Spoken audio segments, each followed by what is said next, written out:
4 দশক ইরানের ক্ষমতার কেন্দ্রে থাকা সর্বোচ্চ ধর্মীয় নেতা আয়াতুল্লাহ আলী খামেনির মৃত্যুর পর উত্তরসূরি নিয়ে জোর আলোচনা শুরু হয়েছে। ১৯৮৯ সাল থেকে দায়িত্ব পালন করা খামেনি মৃত্যুর আগে ক্ষমতা হস্তান্তরের একটি পরিকল্পনা রেখে গেছেন বলে জানা গেছে। ইসরায়েল ও যুক্তরাষ্ট্রের সঙ্গে উত্তেজনাপূর্ণ পরিস্থিতির মধ্যেই তেহরানে এখন সবচেয়ে বড় প্রশ্ন, কে হচ্ছেন পরবর্তী সর্বোচ্চ নেতা?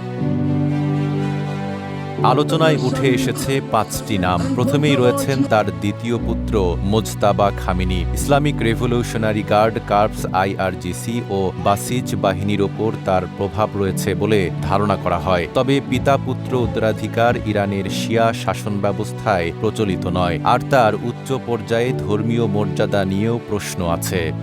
RICL TMX, যুগের পর যুগ স্থাপনা থাকে মজবুত। আরেক সম্ভাব্য প্রার্থী আলী রেজা আরাফি। তিনি আলেমদের পরিষদের উপ-চেয়ারম্যান ও গার্ডিয়ান কাউন্সিলের সদস্য। ধর্মীয় শিক্ষা ব্যবস্থায় তার প্রভাব থাকলেও রাজনৈতিক ও সামরিক অঙ্গনে তুলনামূলক কম প্রভাবশালী।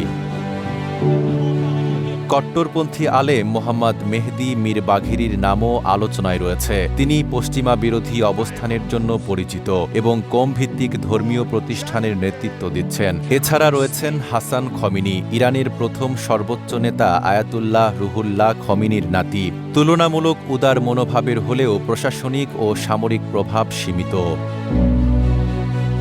সবশেষে আলোচনায় আছেন হাশেম হোসেইনি বুশেহরি, যিনি আলেম পরিষদের উপ-চেয়ারম্যান এবং খামেনির ঘনিষ্ঠ হিসেবে পরিচিত। তবে চূড়ান্ত সিদ্ধান্ত নেবে ইরানের বিশেষজ্ঞ পরিষদ, যা দেশটির সর্বোচ্চ ধর্মীয় নেতা নির্বাচন করে থাকে। নাইম আরাবি, ঢাকা পোস্ট।